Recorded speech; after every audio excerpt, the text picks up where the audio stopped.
Hello and welcome. You're watching QTV and you're watching The Week in Review. I'm Ade Darami and I have here with me my regular co-host who wasn't here last week, Omodun Mboj. Mr. Mboj, welcome back. Thank you very much, Ade. And to our viewers, before I get into what the show is all about, I'd just like to say to those viewers who've actually been sending lots of really nice messages on social media, thank you very much. And to those who've accosted Mr. Mboj and myself in the streets and have said how much you enjoy the show, thank you too. Now, for the non-regular viewers, this is how it works. The show is, we feature 10 big stories from the week, and we go through them and we discuss them in some detail. We've got 3 stories to do with elections. We've got a story to do with the first ever donor conference organized by the Judiciary. We also have a story about how Gambia is becoming the sort of backway central of this sub-region, the go-to place where people want to go through this so-called backway. So let's get cracking, shall we? First one is a big week for politics in the Gambia. Yes, I've been saying that for many weeks, but this week was the week when people finally filed their nominations for what? Of course, to be president of the Gambia. Have a look. He took his seat with a scarf draped around his neck. After documents were handed over on his behalf and given the nod by the IEC officials, he addressed the press. He started by extending condolences to the families of 5 of his supporters killed in a road accident, apparently as they made their way to come and support him. One of our vehicles that was coming for nomination was involved in a fatal accident. We lost 5 of our members. I extend my condolences to the families on behalf of my family and the entire government and the Gambian people. Afterwards, he said, "I have one priority and one slogan: no infrastructure, no development." Asked whether he would declare his assets as had been done by Usainu Dabo of the UDP, his response was, "Part of the conditions for nomination are a declaration of assets. I have done that." He ended by saying, "I am a Democrat and I believe in the principles of democracy and the rule of law. I will respect the will of the people." On the TRRC report, he said he had not yet received, and once received, it will be for his government to decide the next steps. He closed with advice for the Electoral Commission. "You must be independent and be seen to be so. That will make it easier to accept your final result as the will of the Gambian people." The president left amid a large crowd of supporters for a women's rally scheduled for later in the afternoon at the Bova zone. There you saw President Adama Barrow filing. Mr. Mboj, we were expecting 26. In fact, we had 23. What did you make of the whole process? It was all done outside to accommodate the interest from the media and from the public as well. But what did you make of the whole process? Absolutely, it was interesting. And the first point you notice, of course, it seemed like a kind of contest of who can pull the largest crowds, pulling power. Sure. There was so much talk about that, especially on social media. Yes. That struck me. And secondly as well, the number of people that went to the IEC without the complete documents. Yes, I'm glad you mentioned that. I was going to come to that inevitably. But yes, I mean, did that strike you as rather odd? I think we made it out of the 23. Only 3 were not told to come back with documents, which seemed rather a large number. Well, absolutely. One imagines that, of course, they had been given ample time, enough notice, given the criteria, the list. Sure. So these people should have prepared to and bring full documentation.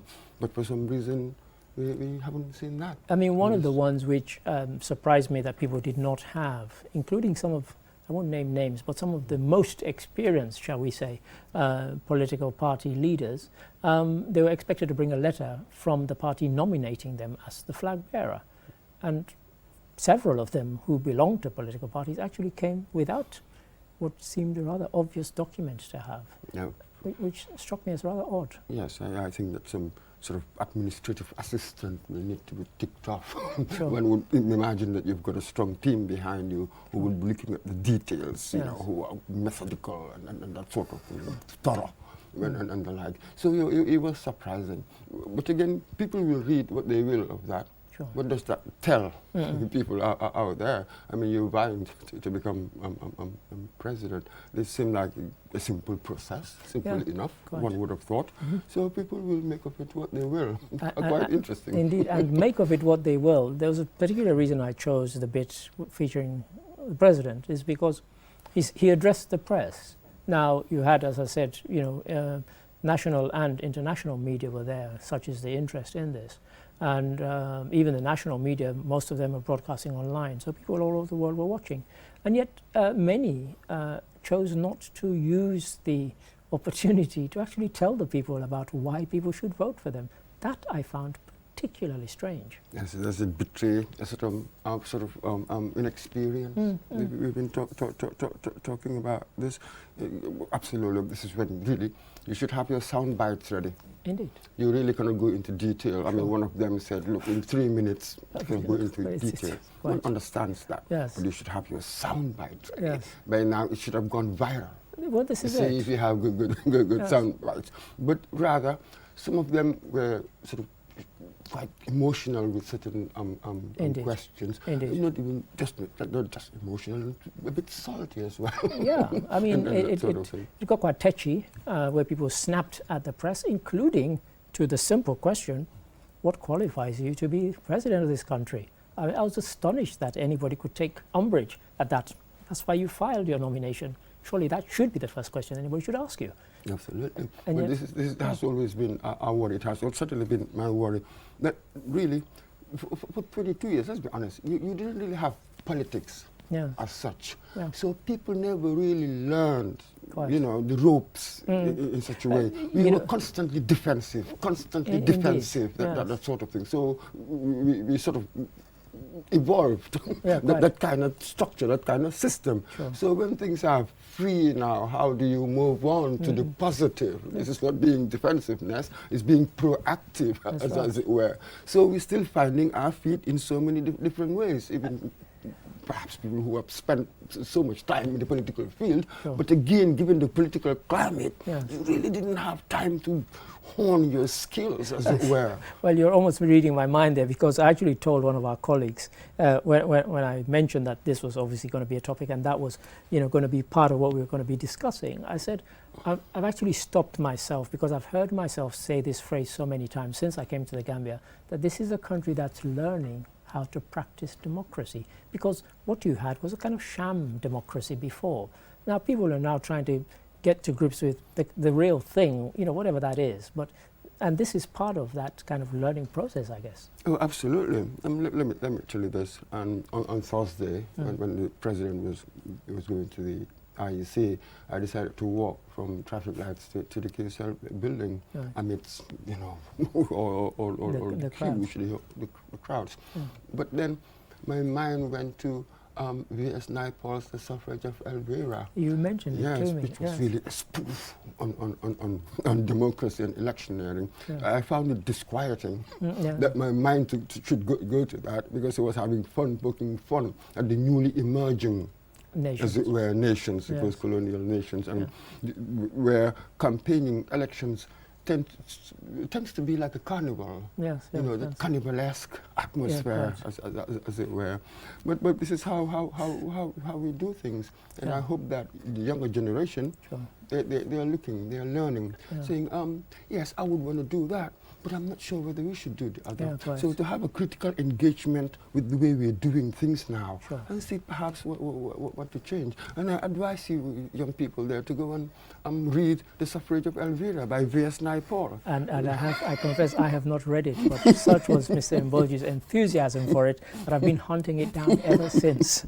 And I promise I will get. So yes, I mean, on that note, I guess, we have other topics, including the next one, which directly relates to what we've just been discussing. But in closing, I think it's fair to say that 23 meant that there was quite a divergent range of aspirants, really, from the front runners to possibly no-hopers, really. Yes, We have absolutely. to be frank, And when yes. and when you go to Dutch Vella, that's the president Yes. potential. So Yes. absolutely, to a certain extent, it's good. Yes, indeed. It's yeah. healthy. Yes. Yes, Yeah. everybody should be able to express your views, and after so long of not being able to do that sort of thing, now you've got the opportunity.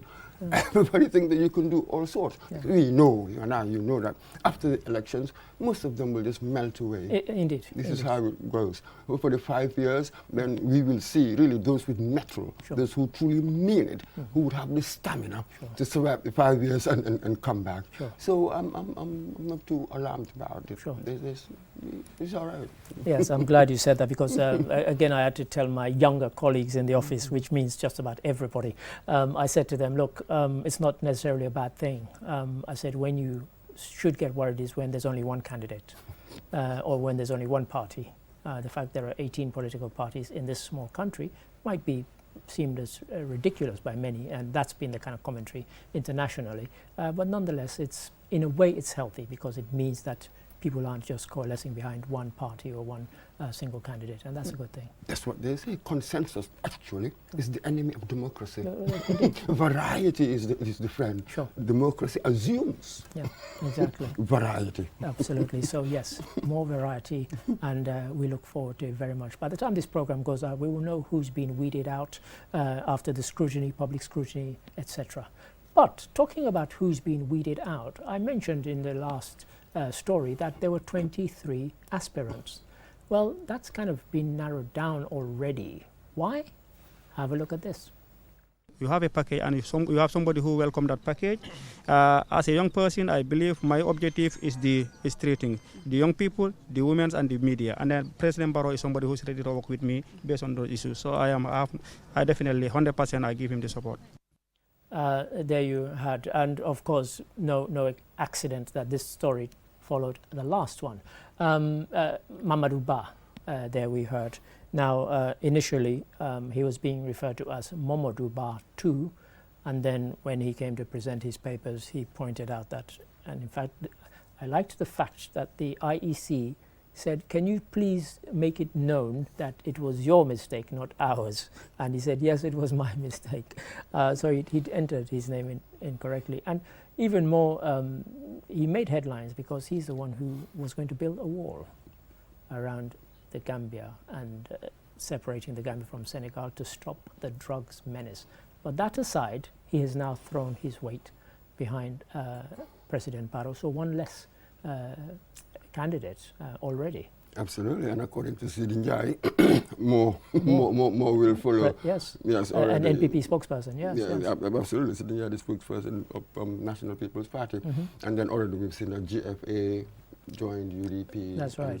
Joined And you've already had people like Bachili break away from his own party to offer his support for President Barrow. So lots of horse trading, and lots of people breaking ranks. We saw the APRC split about that, and I guess as it gets closer to election day, you expect to see more of these? Certainly expect to see that, because we said here that from what we know of political history, smaller parties, candidates, do not really contest presidential elections. Indeed. They tend to join coalitions. That's right. So we talked about this. So the number will whittle down, I think, drastically through the system of alliances, forming alliances, and we assume that perhaps IEC would reject, quite a few. So we will get that quite interestingly. So Mamadou Ba, yes, I'm sure the president will be telling him, yes, you've joined me, but that 700-kilometer wall you're talking about, maybe we can just shelf that. As far back as I didn't know, when just after we had independence and stuff, when Senegal sort of were not happy with what the Gambia was doing, they had threatened to do that. So Sadara Kenaba Jawara said, come on, just go right ahead, 700 kilometers, go on. Quite, and in fact, interestingly, as soon as he said it, started trending on Twitter about being Trump, Gambia's Trump. Absolutely. Because it was so reminiscent of the nonsense that Donald Trump was trying to do between the United States of America and Mexico. But as you said, one candidate has already broken ranks, effectively withdrawn his application by saying, I'm now not competing, I'm actually supporting the president, and we expect more, as the spokesperson said. I don't think it was an idle chatter when he said it, that we expect more to make announcements in the coming days. In fact, we've been told of a couple, but because it's not official, we obviously can't mention them. So we wait and see, but interesting days ahead. Oh, absolutely, and right now, President Barrow would look particularly attractive. Yes, sure. You see, this contest of crowd Of pulling, crowds, yes. and then what psychology would it have on the candidates and other people Yes, watching? just before we came in, you know, I deliberately went on a couple of the pages on social media, Facebook, where there were people from his party and mainly UDP were arguing and showing each other videos and photographs and saying, our crowd was bigger than yours, and so on. And so there's been a lot of that, and I think there'll be a lot more of that before we get to December. Absolutely, and somebody told me last night, said, oh, it was quite interesting. She was talking to other people who said, oh, with that crowd, I probably go and vote for him. This is a psychological dividend, perhaps. I heard that too. I confess, I heard that too. But, thank you for that, Mr. Mboj. And now on to another election-related story, but this one slightly different. We've been talking about it as media practitioners, but members of the public have also been talking about elections. What are they saying? Well, here are a couple of snippets. Have a look. For Khadija Tuba, whoever wins the election should prioritize issues of women, especially education for their children.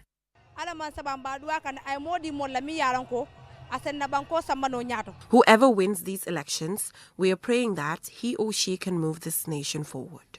Alfuseni Manga calls on Gambians to respect the IEC's rules and regulations. I'm calling on my fellow Gambians to maintain calm throughout the election period. Allah has already chosen the winner of this election. Seydou Sow calls on whoever wins the elections to work with all political parties for the development of the Gambia. Our colleague Jennifer Sonko there talking to members of the public, Mr. Mboj, about what are their expectations. We heard the usual thing about we want peace, we want this. Interestingly, a few of them said education. In fact, actually, I mean, obviously we could not use all the clips of everybody we spoke to. Quite a number of them said education. And I was actually quite pleased to hear that, because I have to say, and I'm sorry for upsetting members of the media to which I belong, all of them seem obsessed with asking every single candidate, what are you going to do about corruption? And yet, when Jennifer Sonko went out onto the streets, nobody asked about that. It seemed an obsession of the media at the nominations. Every single candidate got asked that question by the media. What are you going to do about corruption? First of all, is the media right to harp on about that? And also, does this show that they're not in tune with what people want? Because honestly, out of the 10 or 12 people that we spoke to for that piece, none of them mentioned corruption as being one of the things I want somebody to tackle. So why this disparity? Absolutely, but you know that sometimes the media can be in their own bubble, yes, as it were. Yeah, quite. Yes, even though I think that is a very crucial question. Without a doubt. Because we all remember Kofi Annan's remark that perhaps good governance is the single most important factor in our development, and corruption that really sort of tells us something about our governance level. And absolutely, ordinary people, I just listed a few of them, like your sister saying, this country doesn't belong to a specific tribe. Yes. So the ethnic element, that fear also comes into the fore, and then you have somebody else saying respect the IEC rules and regulations. That is important. That's crucial. It's crucial that we trust that institution. Which the president also mentioned. That is very important. So we just follow the rules, regulations, so that we wouldn't have violence and the like. But the most interesting one for me was Seydou Sow. Whoever wins the elections, to work with all political parties. I loved that, I have to say. In fact, I kind of regret not putting it in there. Because we had one candidate who said, I've scouted the world and I've got investments that will be kind of life-changing for Gambians. Whether he meant it or not, he said win or lose. So I think people will be holding him to that if he doesn't win, to say, well, are you going to do this in the interest of developing the country, or would you only do it if and when you win?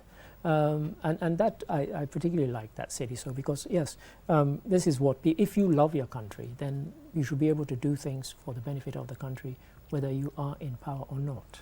It was interesting for me to learn that in pre-colonial Africa, so we are called Wala within the one of kingdoms. Right. Only 3 households. You have 3 dynastic households. Right. So the barak, the leader, whenever one died, Right. so they will select candidates from these 3 households, Right. and then they will decide who would be the barak. But that barak, the losers, you don't go away. It's not winner takes all. Okay. You will have to take them on. Ah, right. As part of your cabinet, as it were. Right, Absolutely superior. And today we think that, Yes, you know, we know more.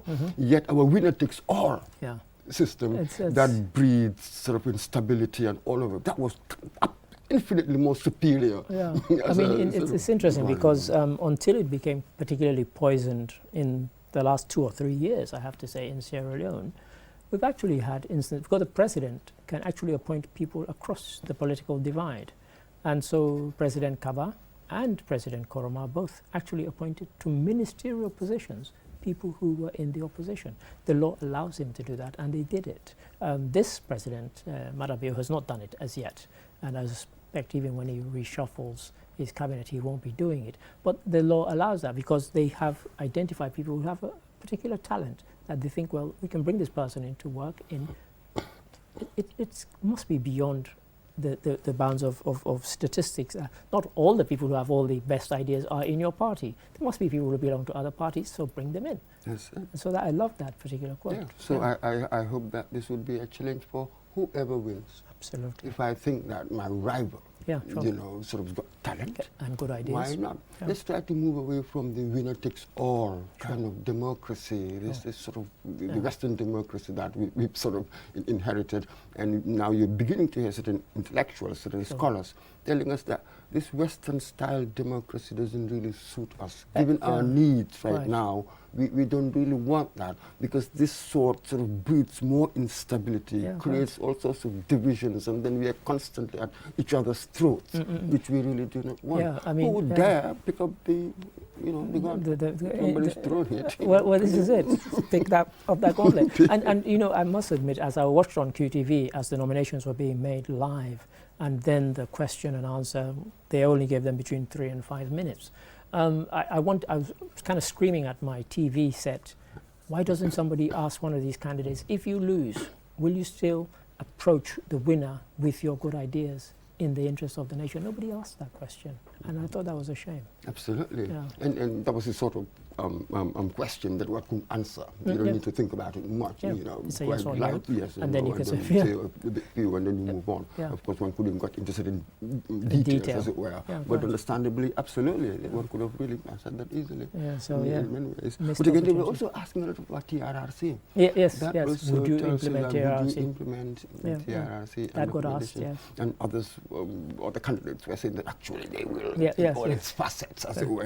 One of them said yes, with all its facets, yes. So we're quite anxious as well. People are still quite worried about the TRRC, what will happen, whoever is going to be #1 Marina Parade. Yes, indeed. and I'm glad to say that almost all of them mentioned education, my big thing, as something that they would reform and improve in the country, and it's needed, let's be honest.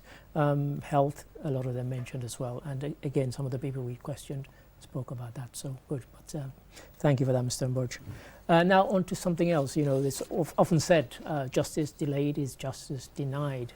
Imagine all these kind of backlogs at all our courts because of lack of resources. Well, the judiciary are trying to change that. How? Well, by getting people to give them more money for more and better resources. Have a look.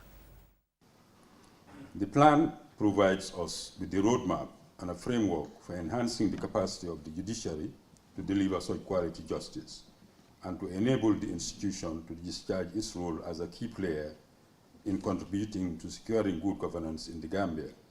At this occasion, the Chief Justice reports progress in the judiciary, which includes state investment in physical infrastructure across the country and equipment, reforming the rules of courts and capacity building by leadership of the judiciary, thus strengthening the operations of the courts.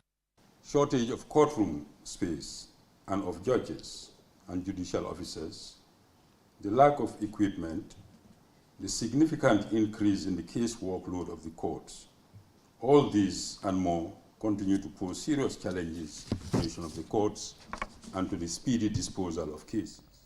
There I was talking about justice delayed, and he was talking about speedy disposal of cases.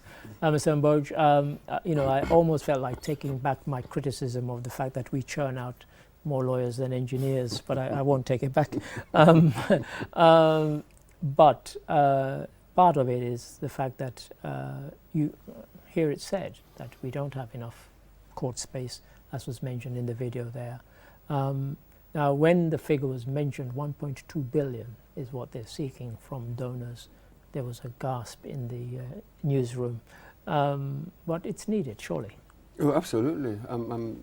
This is the sort of initiative that one appreciates in many ways, because touch any sector, the constant refrain, we don't have this, we don't have that, we don't have this, we don't have that. Yes. So I think that one of the criteria, one of the questions we should ask people we give to head a certain institution would be, what would be your mobilization strategy? Yes. How do you mobilize resources? Right. Because it's not simply enough to say we don't have that. Yes. Have this. Do you have a plan? Do you have a plan? Yes. How are we going to get it? So there's a fantastic idea. We all know the shortcomings. Yeah. Anybody who's had a brush with the law, having to go to court, you see all the sort of adjournments constantly, the delay. I mean, it takes such a long time. Friends, absolutely. Cases taking 2 and 3 years to settle. This and that.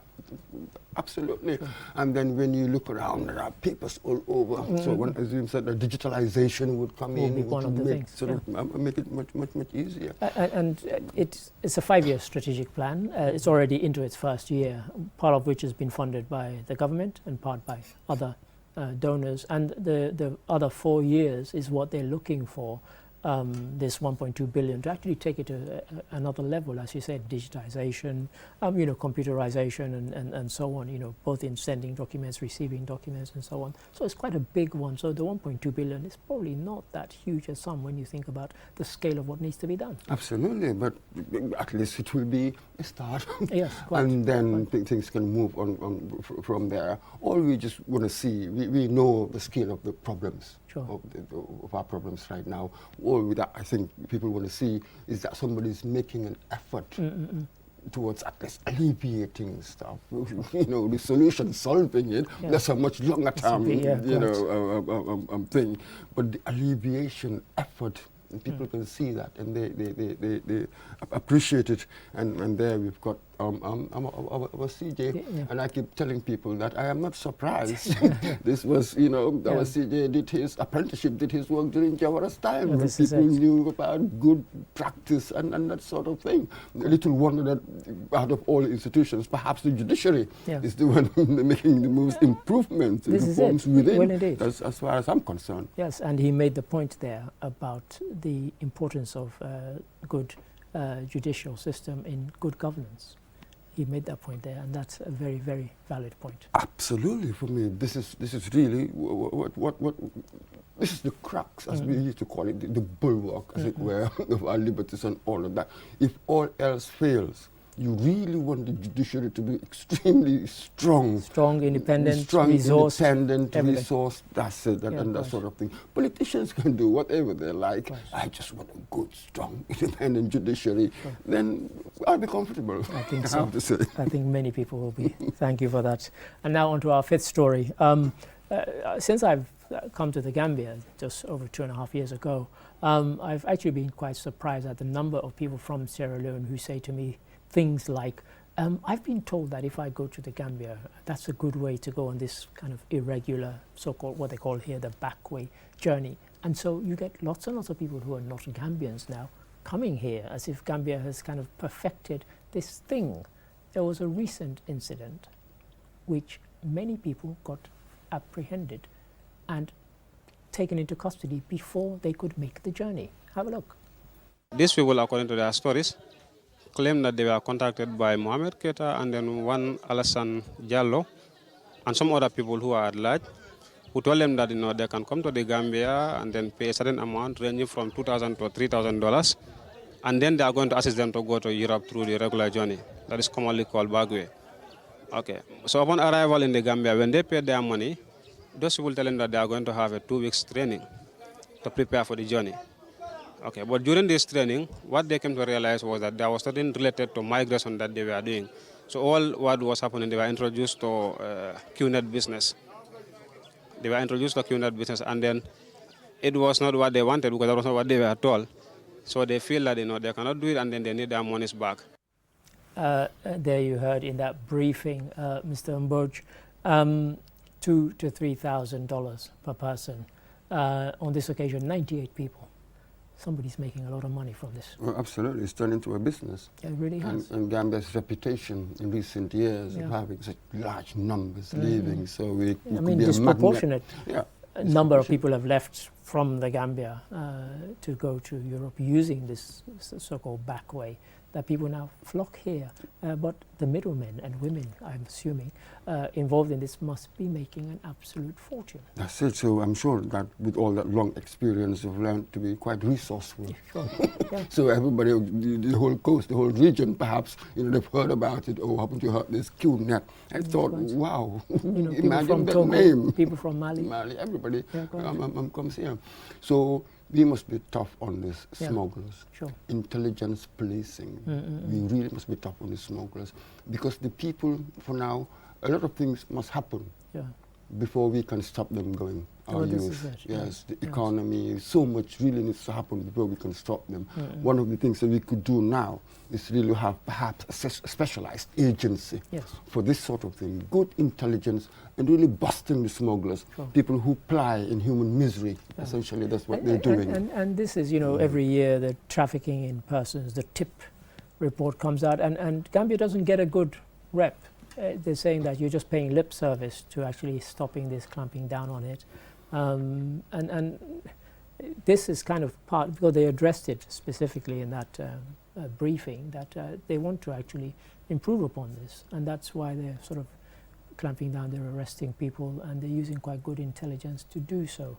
This is very much vital, isn't it? Oh, absolutely, but it will take time, because we know the capacity shortcomings of most of our institutions, the training, the time, the resources, the money, all sort of things you need to be effective. You don't have the number of boats to be chasing people around the coastline. To be chasing them. So we understand what our problems are, but this is it, we must have a strategy of how do we attack the smugglers. This is what you do, one step at a time. Because to convince people to change mindsets, that's a longer term issue. But what we can do now, let's get these smugglers. They're really awful people. Yeah, I think that has to happen. Thank you, Mr. Mboj. And that's our fifth story, and that takes us nicely into a break. After the break, 5 more, so don't go away.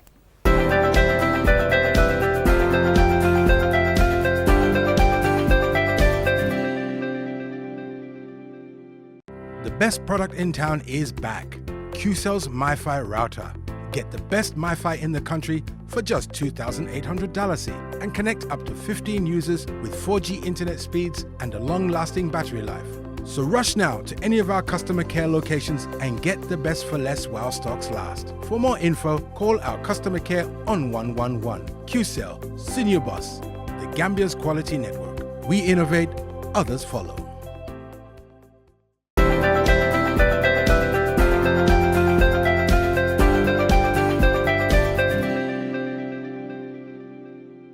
Welcome back after that short commercial break, and if you are just tuning in, you're watching the Week in Review. I'm Ade Darami, and my co-host is Mamadou Mboj. Mr. Mboj, I always say thank you for your interjections, and I have to say that again, they've been particularly good this week. Cheers. Thank you. And now on to another topic that's been one that people have been talking about, the OIC project. The roads project, we've seen foundation stones laying, we've had inaugurations, but guess what? Finally, they seem to have gotten going. What am I talking about? Have a look. The roads contract was awarded by the Gambia OIC Secretariat in collaboration with the Ministry of Works and the National Roads Authority. Work has started with widening the Barton-Hyden Highway for the construction of a 6-lane dual carriageway from Banjul Airport to Sting Corner. The contractors gave reassurances of their commitment to provide quality roads with proper drainage systems, unlike many of our current roads, and solar street lights, all to be ready within 14 months. QTV visited the airport turntable section of roads to assess the situation. Mfali Fadera, Branding and Communication Officer of the OIC Gambia Secretariat, said this is what many have been waiting for. We are committed to making sure that all our projects are completed in a timely fashion, and that is what we are witnessing right now. As you can see, the right-of-way for the construction of, or the expansion of the Batil Hardin Highway is being cleared for construction. What you are seeing here today is that from the middle of the road, 30 meters on both sides is what the contractor is clearing, so that construction and permanent civil works can start as soon as possible. Well, there you heard Mfali Fadera, Mr. Mboj, and as somebody who, the very compound I live in, the gate and much of the garden in front of it has been smashed to smithereens as part of this. I know that they have finally gotten going, but before they did, there was a lot of talk every time the advert came on QTV. People were saying, when are they going to get this started? It looks like they have now. Yes, absolutely, they have. And one thing got me slightly worried. Well, okay, fine, within 14 months. It doesn't have to be exactly. But when I said, well, we are in November now, 14 months, wouldn't that take me to what, January 2023? It will indeed, which means that, and this has been mentioned, it's the kind of the elephant in the room. People have not wanted to address it. They almost feel as if you're being unpatriotic or disloyal or whatever if you address it. But that, if anybody is any half good at maths, then you know that this is going to take you beyond the conference. So even though the road is obviously meant to be, initially for the conference, obviously it's meant to be a much more lasting legacy beyond that. But that will take us beyond, of course. Absolutely.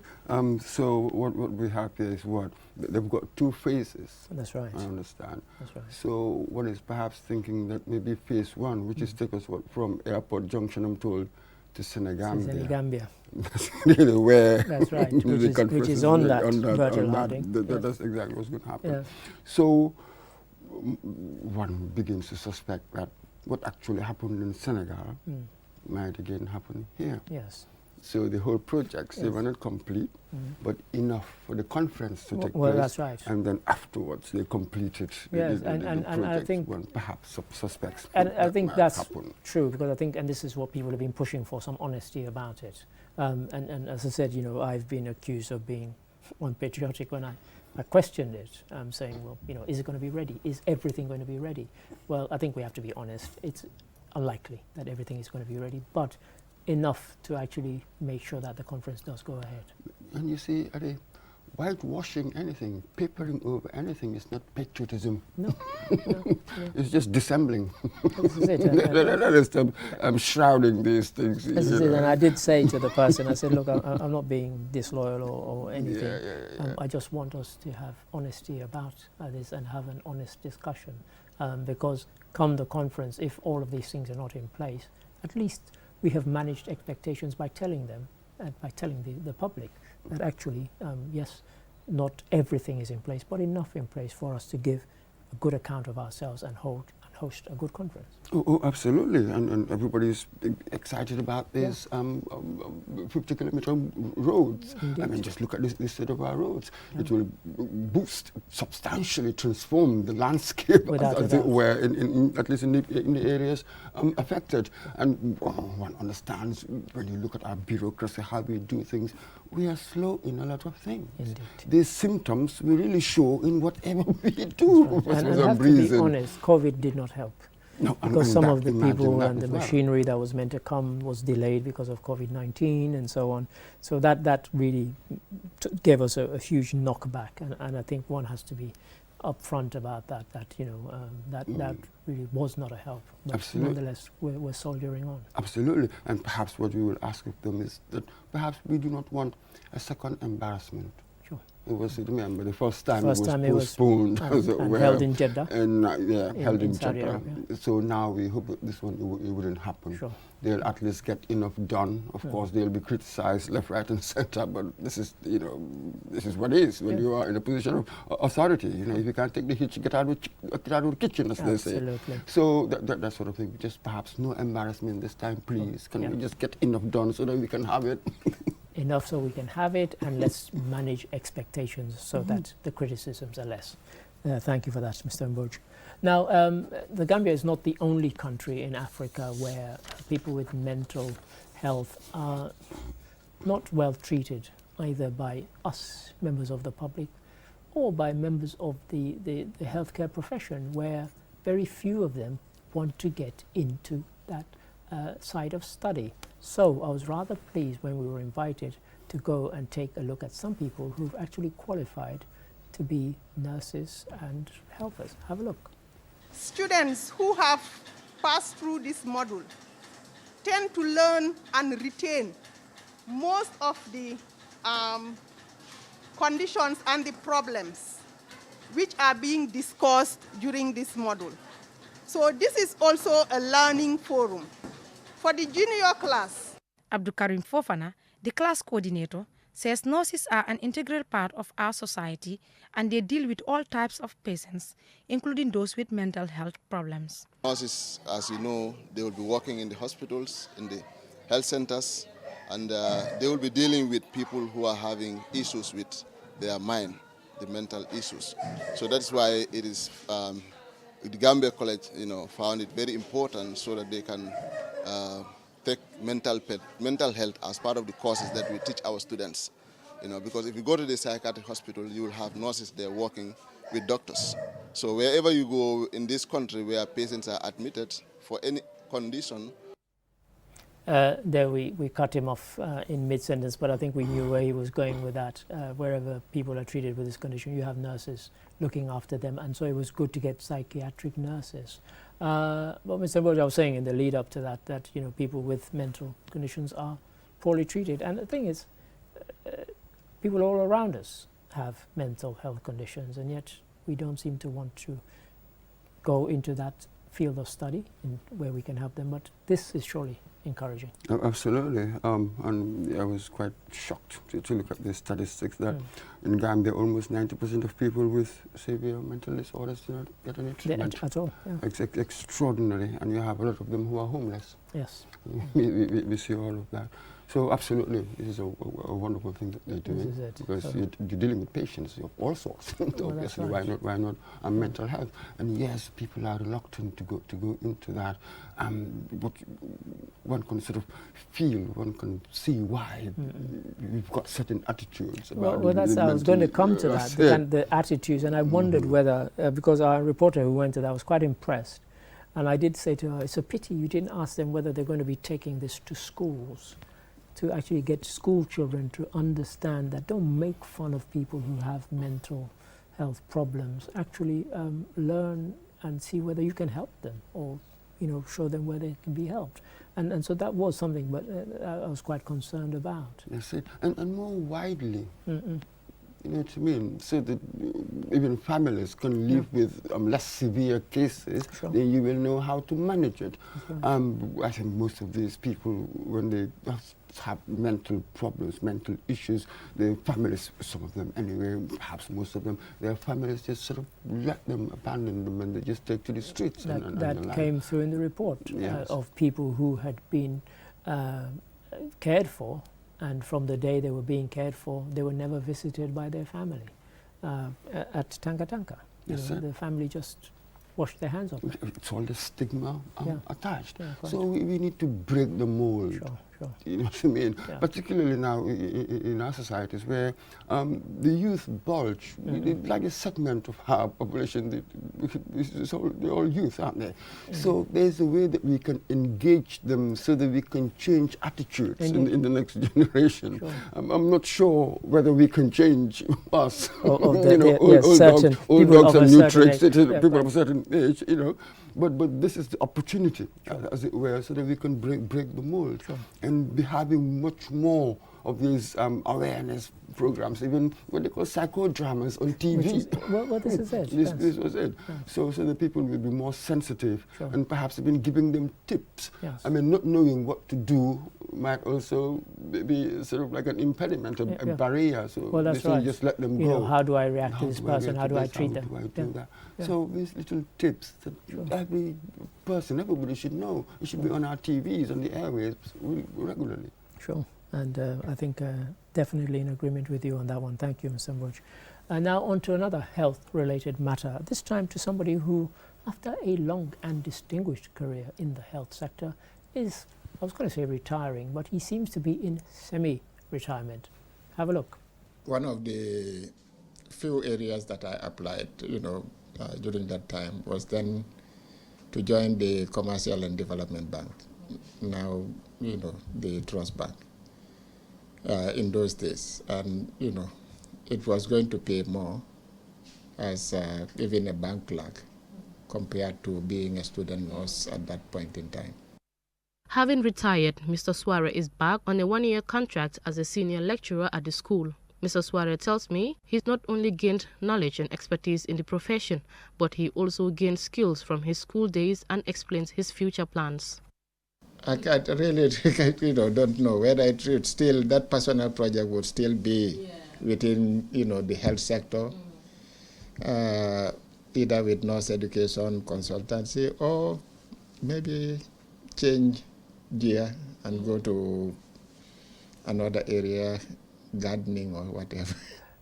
There we heard Lamin Suare, a veteran senior nurse educator. I mean, in fact, I wish we showed the whole thing. People spoke very glowingly of him. And I had to say to the reporter who did the story, are you sure you haven't got this wrong? Because it said that he had had a 38-year career in the profession, but it wasn't a typo. That really was the case. He doesn't look it, I have to say.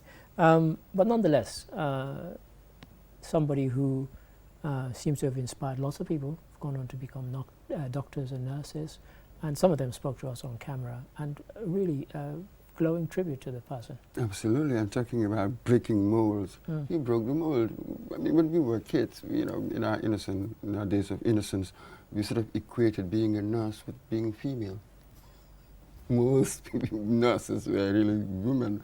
So I can imagine that, given that longevity, that when he started, he was a bit of an oddity. Well, that's what I remember you saying to me, and it struck me as well. I thought, yes, 38 years ago, how many men would have said, I'm going to be a nurse? Yes. There's kind of sexist division about the role, and nurses were, even a joke that used to be made about, a doctor turns up at an accident scene, say that's my husband and that's my son, and they're like, a doctor? Because in those days, a doctor wasn't meant to be a female. Yes, the doctor was a man. Yeah, the nurses were the women. Yeah. So there was that stereotype, as it were. So he broke the mold. And look at him, his mannerism. I said, wow, I imagine that he was a very good nurse. Yes. Calm. Yes. The fact that one has to be caring, the humility. He was touching all the right boxes. Well, this is it. Extraordinary. He spoke of, initially applying to go and work in a bank, and Ajibintu asked him, so what kept you, when you switched careers, what kept you within the nursing profession? And he said the passion for it. And I think that came through in what he said, and also in the people to whom he imparted his knowledge. Because there are people who have a lot of knowledge, but they're not good teachers. And yet he seems to, from the people we spoke to have been a very good teacher, to the extent where some of them said, we wish we could keep him forever and never let him go, which is, of course, why they've invited him back even after retirement. But exactly it. A brilliant teacher and retirement is a bit like just changing your tires to go on another journey. Yes, when you looked at, when we listened to all of these people that I'm here for. Yes. Absolutely the glow. Yeah. And it actually reminded me of a teacher, one or two teachers that I've had. I said, I can understand that feeling, that sentiment, the way you're expressing it. By analogy, yes, we've had one or two such teachers who inspired the students. Wonderful. That has gone back. And we wish him well in his semi-retirement. He's undecided. He might take up gardening, he was saying. But whatever he does, I wish him well, and congratulations on a 38-year career thus far. Thank you for that, Mr. Mboj. Now, it seems almost every week we're saying about help from China to the Gambia. China has been a very, very good friend to the Gambia. And recently, an agreement was signed between the two countries. Have a look. As a result of the excellent relations that have developed over the years, the Gambia has benefited in areas of education through the provision of scholarship and training programs, agriculture, economic and trade cooperation, through infrastructural development projects, culture, health, and utility. It is thus a pleasure to note that under the stewardship of Ambassador Ma Jing-chung, our scope of cooperation has solidified and remained focused on the relevant and priority sectors of our national development agenda. There you heard the Gambia's Minister of Foreign Affairs talking about, and Mr. Mboj, before we came on air, we were talking about the sort of help that we've been getting from China over the years. I mean, everything from health to, well, you name it. This is not kind of blowing China's whatever and trying to make them feel big, but they've been really great friends to the Gambia. Oh, absolutely. Not just the Gambia, the whole of Africa. Africa, really, yes. Really, when you look at it, so everybody's been talking about it. The issue is, it appears that the jury is split. Yes, yes. Is it a good thing? Yes. Or is it a bad thing? Well, I think the Western, and what's amusing for me is that a lot of the Western countries that had kind of walked away from Africa are now regretting it, including America. I mean, I was involved in a thing where they were asking, you know, should Joe Biden re-engage with Africa in the way that his predecessor Trump had disengaged with Africa, mainly because America saw the influence that China was now exerting or having in Africa, many African countries where people are learning Mandarin. And you know, America now feels it's going to be left behind if Africa is finally one day to be this continent of the future that we've been hearing for all my life. But you know, and so China has friends in Africa and seems to want to keep those friends by continually doing things, you know, skills exchanges, scholarships, donations of drugs, equipment, you name it. They've even got their own version of Peace Corps, isn't it? The Confucian schools all over the place. That's right. So absolutely. They're spending billions helping in building infrastructure and all the rest of it. Sure. That is the worry of what they call diplomacy, sure. Granted. Sure. But again, perhaps with this generation, some might even call it wishful thinking, we must recognize our agency. Yes. Yes. Yes, it's not bad for them to bring all of this, but how do we deal with them? It doesn't mean that whatever you want me to do, I am going to do.